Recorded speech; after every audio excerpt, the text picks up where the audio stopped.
Olá, você que nos ouve. Olá, Alícia. É um prazer estar de volta essa série intitulada Caminhantes com Jesus, porque o cristianismo é um caminho e nós temos que caminhar com ele, na direção dele. Hoje nós vamos falar sobre um recado que Deus tem para você, para mim, para você, Alícia, para você que está nos assistindo.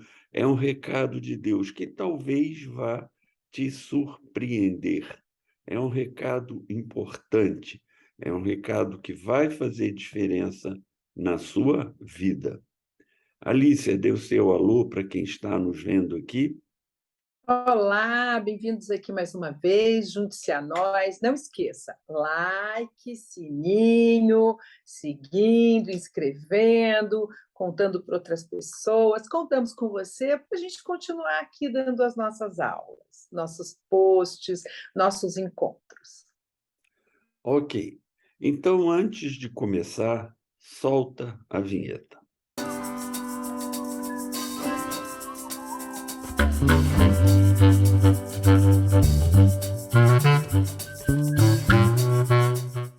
O tema, então, é o recado de Deus para você, para mim, para Alicia, para cada cristão.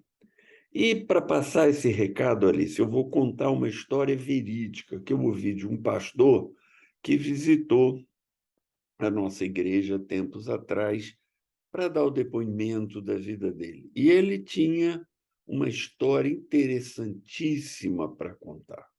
Veja essa história. Ele pastoreava uma igreja em Belo Horizonte, e essa igreja abriu um trabalho. Esse trabalho era chamado um ponto missionário. É o início de um trabalho missionário numa região onde a igreja ainda não alcança. Num- Essa, esse trabalho missionário ficava numa cidade do interior de Minas Gerais, e a igreja-mãe, digamos assim, ficava na capital. E esse trabalho missionário começou na casa de uma senhora que era frequentadora da igreja e ofereceu a sua casa para sediar esse grupo que estava iniciando um novo trabalho, o Ponto Missionário. Até que foi crescendo e, em dado momento, o grupo local lá do Ponto Missionário chegou à conclusão que precisava alugar um salão para ter espaço para crescer, para ter espaço para receber melhor as pessoas, para desenvolver atividades que não podia desenvolver na casa particular daquela frequentadora da igreja. Quando você faz reuniões na casa de uma pessoa, você tem limitações que têm a ver com o andamento normal daquela casa. Não é qualquer dia, qualquer hora, qualquer momento que você pode ir lá fazer uma reunião. Tendo um salão próprio, fica mais fácil. E aí procuraram esse salão na cidade onde ficava o ponto missionário, que, como eu disse, era no interior de Minas Gerais. Olharam daqui, olharam dali e acabaram achando um local ótimo, um salão bom e barato, que é o ideal, né? Bom, bonito e barato. Poxa, esse salão caiu do céu, glória a Deus, maravilha. Alugaram o salão. Quando mudaram para lá e começaram a trabalhar na obra, notaram um pequeno problema, Alice. Na frente do salão tinha um prostíbulo, por isso o aluguel era barato. E o prostíbulo, naturalmente, desenvolvia suas atividades, a maior parte de noite, que era também, a maioria das vezes, quando a igreja se reunia. Então, você ia de dia lá, não percebia bem, estava tudo fechado. Você ia de noite, bom, aí música alta, um monte de homem parado na porta, aquele constrangimento. E do outro lado da rua, a igreja, que ficava prejudicada nas suas atividades. E aí eles descobriram por que que o aluguel era barato, porque que estava meio galinha morta aquilo ali. E aí, qual foi a solução do povo da igreja? Ah, joelho no chão, vamos orar para Deus para tirar o prostíbulo dali, para levar o prostíbulo para outro lugar. E toca o povo da igreja a orar. Oraram, oraram, oraram mais de ano. E o prostíbulo firme e forte. O prostíbulo desafiando todas as orações. E aí o pessoal da igreja se deu conta que Deus não estava respondendo às orações deles. Grande impacto, né? Você imagina. Tem uma igreja, pede a Deus para afastar aquela coisa que atrapalhava, aquela atividade que atrapalhava, para poder desenvolver a obra de Deus. Pede a Deus para ajudar nisso. E Deus fica mudo. Gera uma perplexidade enorme, gerou um impasse. Uma coisa não é trivial. Até que alguém da igreja teve uma ideia diferente e propôs: vamos passar a trabalhar com as prostitutas, ajudando-as a mudar de vida.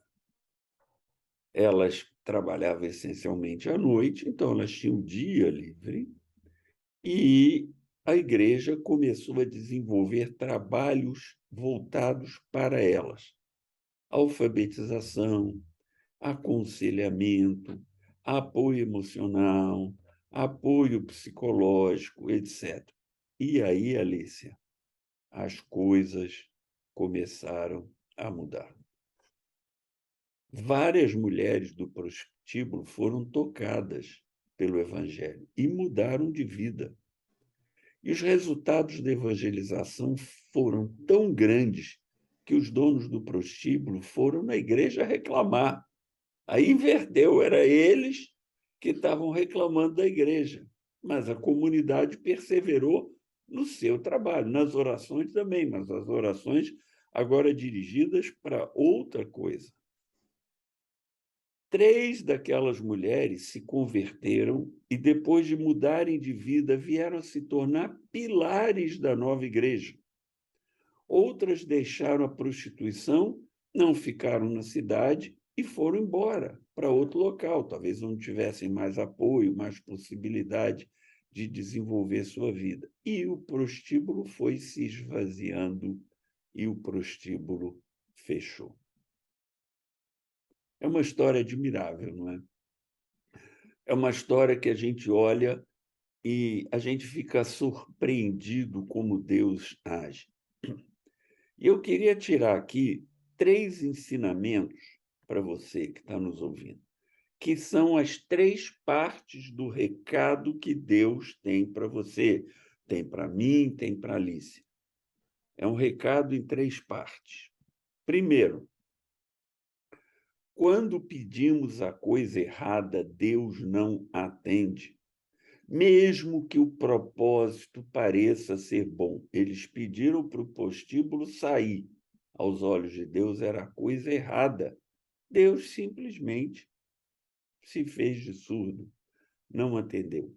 Na carta de Tiago, irmão de Jesus, no capítulo 4, versículo 3, diz assim: pedis e não recebeis, porque pedis mal.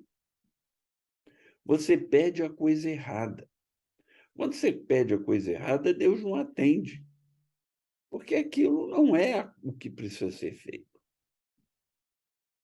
Eu me lembro de uma história que eu já contei aqui, de uma moça que eu conheci, que participava de um grupo de estudo que a gente tinha, e que ela queria arrumar um companheiro, e ela tinha um primo que ela se encantou com o primo, e o primo estava comprometido. Ela começou a orar para o primo brigar com a noiva para vir namorar ela. Claro, não deu em nada. Deus não atende uma oração desse tipo, porque essa não é a oração certa. Se ela poderia até orar assim: se eu for a pessoa melhor para esse homem, Deus me ajuda. Ela não sabe se ela era a pessoa melhor. Ela estava com um pedido egoísta. A igreja estava totalmente errada. Pensando fazer a coisa certa, ela se esqueceu que Deus tinha colocado a igreja ali, a igreja que veio depois, o prostíbulo já estava. A igreja foi colocado ali como instrumento de Deus para resgatar aquelas mulheres que viviam uma vida horrível. A igreja era o instrumento de Deus para mudança naquelas vidas. E aí a igreja começa a orar pedindo que Deus tirasse as pessoas que eram o objetivo do trabalho dela, a igreja, estar ali. Olha que coisa maluca, que falta de compreensão. Mas o pedido da igreja inicial parecia lógico, parecia correto. Mas Deus colocou aquela igreja ali para usar a igreja como instrumento para mudar aquelas mulheres. E algumas se converteram. Se o prostíbulo tivesse sido mandado embora, talvez aquelas almas tivessem se perdido. Quando a gente pede mal, quando a gente pede errado, Deus se faz de surdo. Pode ter a fé que tiver, pode ter a boa intenção que tiver, Deus se faz de surdo. Segunda parte do recado, está lá em Mateus 5, 13 e 14. Jesus disse: vós sois o sal da terra, vós sois a luz do mundo. Nós, cristãos, temos que ser o sal da terra, temos que ser a luz do mundo. Ora, como é que a gente pode salgar a comida se a gente fica de lado de fora da comida? Muitas igrejas têm essa mania. Eu não posso me misturar com o mundo porque eu vou me contaminar. Eu sou o sal, mas eu tenho que ficar de fora da comida. Não. O chamado é para você estar dentro da comida. É para você participar da vida da sociedade e fazer a diferença, e dar sabor, ou iluminar os caminhos. Você só pode fazer isso se você estiver presente. A hora que a igreja passou a trabalhar com aquelas mulheres, a igreja se tornou sal da terra. Enquanto a igreja ficou do lado de fora e simplesmente orava, dizendo a Deus: Deus, nós somos os certos, nós somos os bons. Tira essas mulheres daqui, porque elas são a coisa ruim, elas são o pecado. Pensamento arrogante. Deus colocou a igreja ali para ser o sal, para ir salgar a vida daquelas mulheres. E quando a igreja resolveu fazer isso, os resultados abundaram. Terceira coisa, o Evangelho de Jesus Cristo tem poder para gerar mudanças. Alice e eu temos muita experiência disso, porque já fizemos muito trabalho social em diferentes localidades paupérrimas, localidades com extrema dificuldade. E é impressionante como você leva o Evangelho, faz as coisas que precisa fazer, porque não é só pregar, não é só orar, não é só louvar, é também alimentar, ajudar a resolver problemas, proteger, apoiar. Quando o Evangelho chega, quando as pessoas que atuam são motivadas pelo Espírito Santo, as coisas acontecem, vidas são mudadas. A frase que eu usei aqui: o mundo se curva e muda.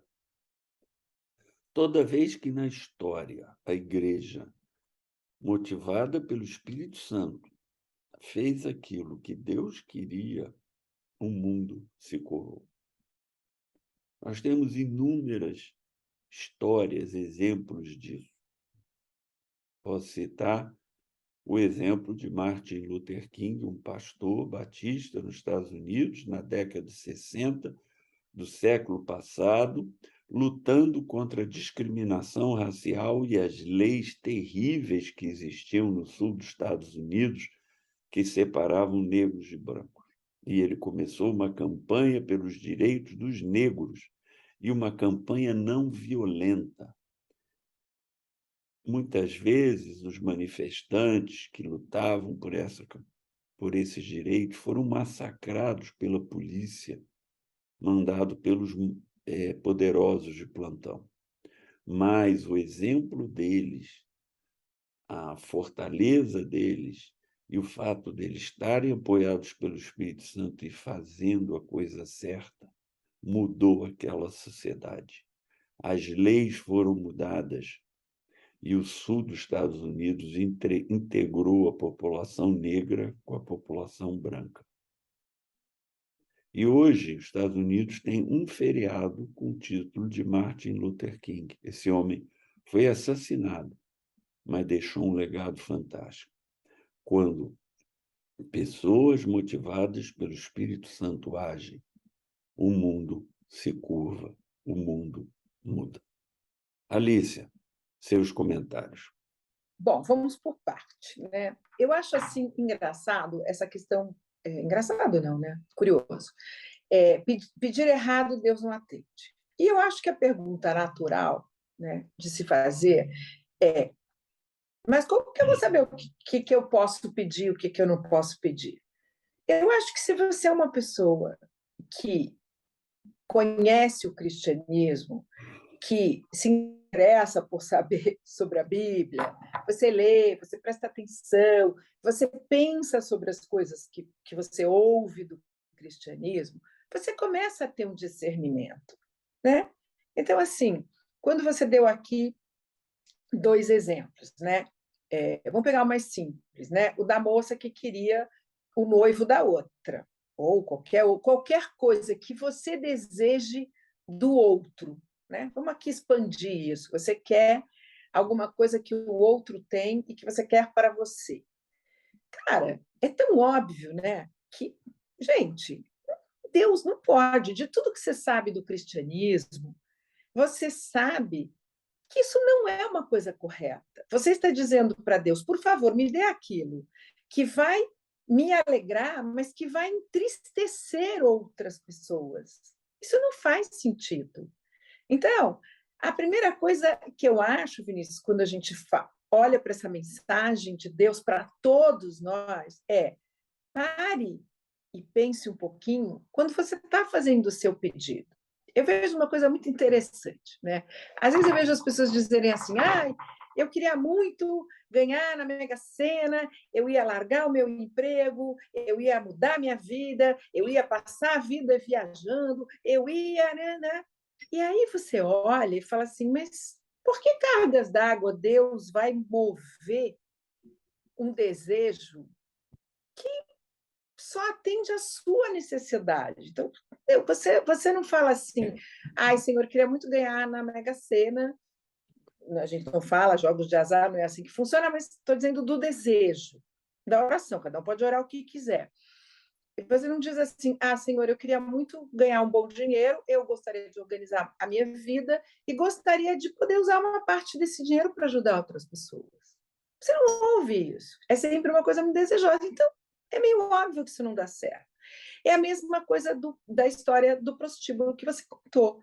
Você quer uma coisa que prejudica outras pessoas. Nós sabemos das questões do prostíbulo, sabemos das questões da situação dessas mulheres e tal. Então, quando você diz assim, vamos tirar daqui, você também está dizendo, vamos tirar de pessoas que estão numa condição socioeconômica muito ruim o pouco que elas têm. Porque essas mulheres que estão lá estão tentando sobreviver a duras penas. Então, você não quer nem saber. Eu quero tirar este problema da minha frente. Então, você está orando assim: Senhor, por favor, o prostíbulo vai contra as nossas questões religiosas, atrapalha o nosso culto. Então, o senhor faz o seguinte: o senhor elimina o problema e a gente vive feliz. Nós somos cristãos, nós não pensamos assim: elimine o problema e vamos viver felizes, porque o problema que você está eliminando pode ser o ganha-pão de uma pessoa.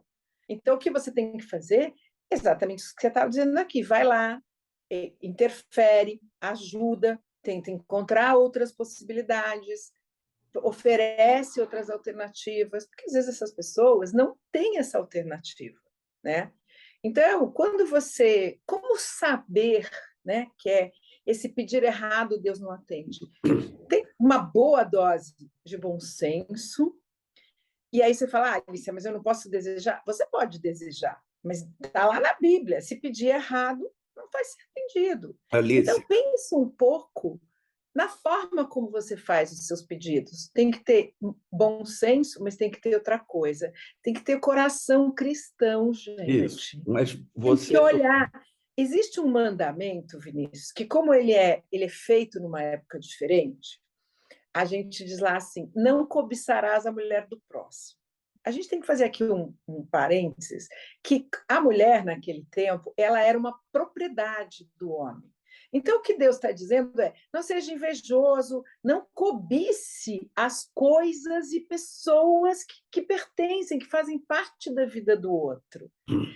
Deus não pode atender desejos que sejam bons para você se na outra ponta são destrutivos e trazem infelicidade ou dificuldades para outras pessoas. Isso Eu, não faz sentido à luz do cristianismo. deixa eu colocar aqui, ajudar um pouco a organizar o pensamento nesse tema tão importante que você está falando, Quando ele está que é, falando assim, ele vai dar uma que é a ajustadinha raiz, aqui nos. que é a raiz da nossa discussão, né? Você pede, não recebe, que se pede mal. Jesus nos deu um mandamento dizendo: amai ao próximo como a ti mesmo. Em outro local, também dos evangelhos, ele explica esse mandamento e diz assim: faça com o outro como você gostaria que fizessem com você. Vamos voltar lá na menina que estava orando e pedindo a Deus para tirar o noivo da outra. Se a situação fosse invertida, ela que tivesse o noivo, ela gostaria que alguém ficasse orando para tirar o noivo dela e levar o noivo dela embora? Claro que não. Então, se ela não gostaria que a outra mulher fizesse isso com ela não pode fazer isto com a outra mulher. Isso vale para todos esses exemplos que nós estamos dando. Eu quero até dar outro exemplo, Vinícius, que eu acho muito atual. Você chega e começa a orar a Deus, eu quero o cargo daquela pessoa na empresa. Isso. Gente, se você é um bom funcionário, a oportunidade vai aparecer de outra forma. Você pode orar a Deus dizendo: Senhor, eu gostaria muito de melhorar a minha posição dentro dessa empresa, eu gostaria muito de ter um salário melhor. Agora, quando você sente ora e fala assim, eu queria que o Pedrinho ou a Aninha se ferrasse, fizesse alguma coisa bem ruim para eu poder ficar com aquele cargo. Acha que dá para atender? Esse Deus que a gente segue vai aprender? Vai atender? Claro que não. Não é assim que funciona. Eu acho que como você começou a sua fala dizendo, a gente precisa entender o que a gente não pode, o que a gente pode pedir, a gente não pode pedir. E a melhor forma de fazer isto é usar esse mandamento. Jesus deu o caminho. Ele disse o que tinha que fazer. Troque e coloque-se você no lugar da outra pessoa, mas não com as suas circunstâncias, com A as dele. circunstâncias das pessoas. Então, Sim. no caso lá da igreja, você quer saber como as prostitutas se sentiriam, pensariam? Coloque-se você no lugar delas, com as dificuldades delas, com a luta delas, e você procure entender como você se sentiria se você perdesse o local onde você trabalhava. E você não tem outra profissão, você é analfabeta, não tem experiência, não tem nada.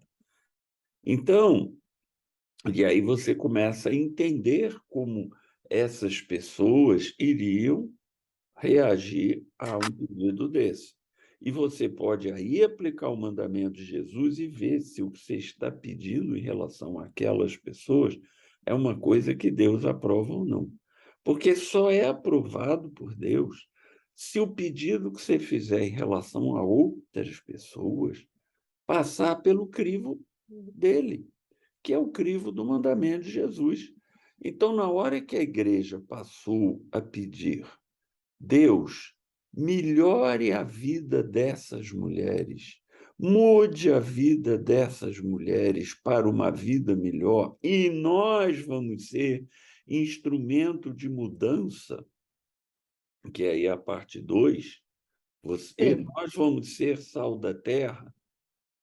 Aí inverte. Se eu tivesse no lugar daquelas pessoas, eu gostaria que alguém investisse em mim para me tirar daquela vida terrível, porque as mulheres não querem ter aquela vida. É uma vida indigna, é uma vida horrorosa. Uhum. Se elas estão ali, é porque elas não têm outra condição, seja pelo motivo que for. Mas eu gostaria que alguém acreditasse em mim e investisse em mim para me tirar daquela vida, me dar a oportunidade de ser uma pessoa respeitada na sociedade onde eu vivo e que eu possa ter um ganha-pão do qual eu me orgulhe. Aí a pessoa vai responder: sim, isso eu quero. Eu gostaria que fizessem isso comigo. Então, aí a oração nesse sentido é válida. Então, está aí a resposta. Agora, os dois Agora eu queria pontos, falar do segundo item. isso, os 2 pontos seguintes são fundamentais. É, a gente tem uma questão muito interessante. Quando a gente. Até vou fazer uma coisa de Alicia sobre isso, porque isso foi uma das coisas que me pegou muito quando eu comecei, me converti. Que é uma determinação, vamos dizer assim, uma condução que existe de que o bom cristão é uma pessoa que ora muito e age menos. E eu acho que está aqui, não é à toa que a gente está falando disso, o Vinícius trouxe essa questão. O bom cristão, pelo menos da forma como a gente conhece, a gente entende, lendo tudo, mais uma vez, é preciso ouvir a palavra, é preciso ler, é preciso estudar, é preciso conversar com as pessoas. Ele ora e age, ele entende a sua função e ele não vive numa bolha religiosa dentro da igreja orando. A gente é muito comum a gente fazer perguntas, quer vir comigo me ajudar a fazer um trabalho? Não, estou orando, irmã. Tudo bem, orar é fundamental. Orar é assim, é o ar que a gente respira como cristão. Mas Jesus não ficou só orando, né, Vinícius? Jesus foi lá e fez muitas coisas, e curou, e falou com as pessoas, e mudou situações, e é isso que está dito ali na Bíblia também. Isso é sal da terra. Eu gosto da palavra que você usa, da expressão agentes de mudança. Sal da terra é ser agente de mudança. Então, orar é fundamental. Talvez algumas atividades, há pessoas mais idosas na igreja, há pessoas muito jovens que não podem estar saindo na rua para fazer isso, há pessoas com alguma dificuldade de horário, de trabalho, ok. Mas é preciso entender que não é só orar. Mudar o mundo vai além de orar pela mudança no mundo. É preciso agir pela mudança no mundo. É preciso olhar para o outro e ver aonde você, o seu grupo, a sua igreja pode ajudar. Porque essa coisa de viver numa bolha, Vinícius, é muito assustador, porque Jesus não viveu numa bolha. É, Jesus era um caminhante da vida. o último versículo do Evangelho de João, onde o apóstolo João conta a vida e aquilo que Jesus fez, ele diz assim: se fôssemos escrever livros relatando tudo que Jesus fez e disse, mas repara, fez, não haveria livro suficiente para escrever tudo. Pois é. Jesus não ficou num retiro orando e pedindo a Deus que os mandasse Mudasse o as mundo. pessoas para irem resolver os problemas. Não, ele foi resolver os problemas. Ele foi conversar com os pecadores, ele foi converter as pessoas, ele foi curar os enfermos, ele foi dar conselhos, ele foi ensinar. Ele não ficou parado orando, usando o acesso que ele tinha a Deus para conseguir que as coisas fossem feitas. Não que a oração não tenha o seu lugar. Tem, muitas vezes, a tarefa a ser feita está além da nossa capacidade, além da nossa condição, do nosso esforço. E aí é preciso a intervenção de Deus, inclusive também para dar sabedoria, etc, etc. Então, orar é fundamental, mas seja o sal da terra. E você não vai ser o sal da terra se você ficar numa bolha orando, se recusando a ter contato com as pessoas e se recusando a testemunhar o cristianismo para elas. A terceira coisa que é para a gente falar, que eu acho fundamental, Alicia, é entender que o evangelho tem poder. Que quando você se dispõe a fazer algo motivado pelo Espírito Santo, você carrega um poder com você. É o que a gente chama em outros locais de dons do Espírito Santo. O Sim. Espírito Santo capacita as pessoas para realizarem a sua obra. Então, você carrega um dom com você. Você carrega poder com você. Poder para mudar a vida das pessoas, poder para transformá-las e fazer delas coisas diferentes, coisas no caminho certo, no caminho de Jesus Cristo. E a gente iria mais. A gente hoje vive, hoje, ou sei lá, talvez durante boa parte da existência da humanidade aqui na Terra, momentos muito difíceis. Eu estou falando enquanto humanidade, muitos problemas, muitas complexidades, muita desigualdade social. Assim, então, se você fizer um pouquinho aqui, um pouquinho ali, parece um negócio tão banal falar isso, né? Ah, eu vou fazer uma coisinha. Faça a sua coisinha. É. Faça. Ah, mas que tipo de coisinha? Não sei, procura, entendeu? Às vezes a pessoa precisa de uma ajuda que nem é material, gente. Porque as pessoas confundem muito ajuda, ação de mudança, com dar dinheiro ao outro. E às vezes dar o seu conhecimento. Você foi para a escola, você sabe como acessar determinadas coisas. Você pode ajudar pessoas. A gente faz isso aqui em casa, com a moça que presta serviços aqui para a gente, com os rapazes que trabalham aqui na portaria do edifício. Ah, como conseguir acessar melhor um sistema de saúde, como conseguir um documento, porque a gente sabe como fazer isso. Lá no trabalho de refugiados que você está No trabalho de fazendo na igreja, refugiados, exatamente, que estão chegando no Brasil e não conhecem nada. Então, uma das nossas preocupações é ensinar como elas vão conseguir vaga para os filhos nas escolas públicas, como vão acionar o sistema de saúde. Mas não é só para o refugiado, gente. A gente vê isso aqui, entendeu? Às vezes a pessoa precisa. Tivemos esse caso aqui recentemente, uma ajuda para fazer um cálculo de uma coisa que ela estava comprando, de juros, de não sei o quê. Parecia uma coisa boa, mas ela ficou insegura. Ela falou: é bom, eu não sei fazer esse cálculo de juros. A gente foi lá, olhou, fez a conta, viu, entendeu? Como você encaminha, ajuda a achar um profissional de saúde. Quer dizer, é pequenininho. Ah, Alice, isso aí é muito. Sabe por quê? Porque para quem não tem a informação é muito preciosa. Nem sempre o dinheiro é o que a pessoa precisa de você.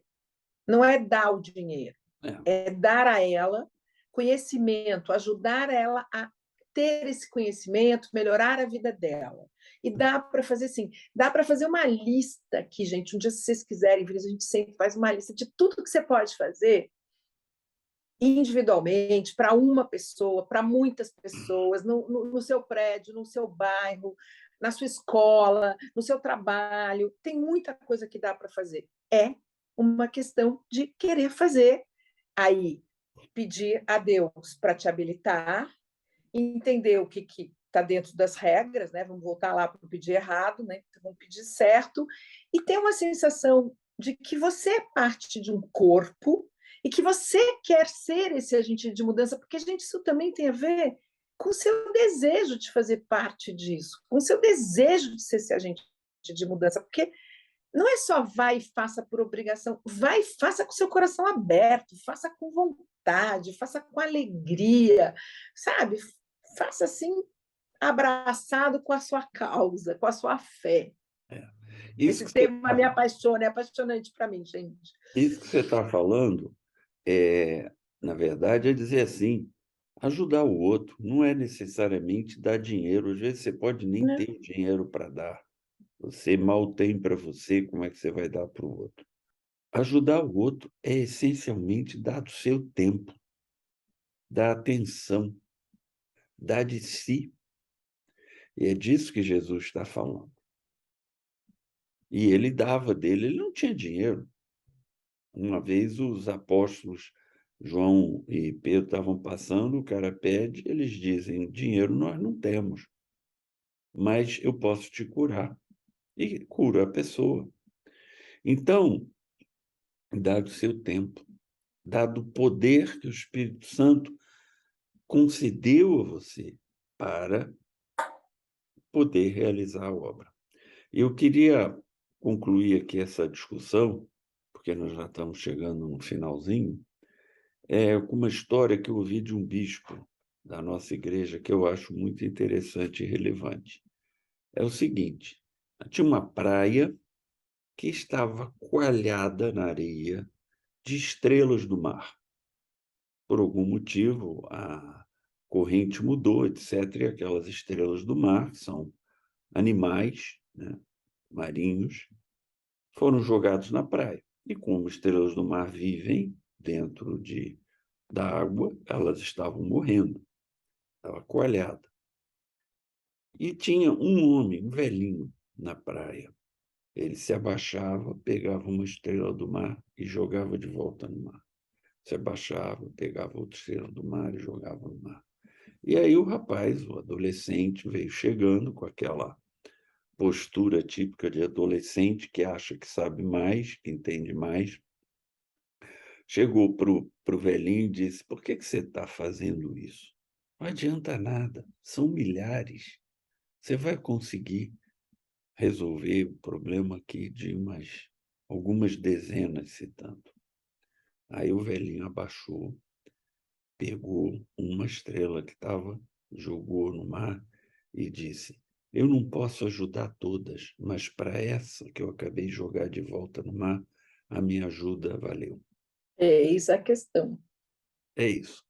Jesus disse: os pobres sempre os tereis. Nós não vamos resolver o problema da pobreza do Brasil ou do mundo, mas aquela pessoa que a gente vai ajudar e vai sair daquela condição, vai encontrar um outro caminho, às vezes deixar as drogas ou reconstruir uma família que tinha sido destruída, para ela vai fazer toda a diferença. Faça a sua parte. Alice, suas palavras finais. Já falamos tudo muito bem falado aqui e vou assim, só dar uma palhinha aqui de uma experiência pessoal minha. Eu recebi, quando eu cheguei na igreja, eu estava vivendo uma crise de trabalho, uma crise bem complicada. E eu recebi uma coisa também, Vinícius, que não é dinheiro e que não é conhecimento, porque se eu tinha. Sabe o que eu recebi? Acolhida. Eu recebi afeto. Era um momento muito difícil, eu estava muito infeliz, eu estava me sentindo pouco gostada, porque eu, né, passei por um processo que as pessoas me prejudicaram, e eu recebi uma coisa que foi afeto, porque isso também a gente pode dar. Aprenda a dar afeto para as pessoas também no seu caminho. Espalhe afeto. Isso também muitas vezes ajuda. Seja um ouvido para escutar. seja uma pessoa para dizer, estou aqui, se você precisar de mim, tal.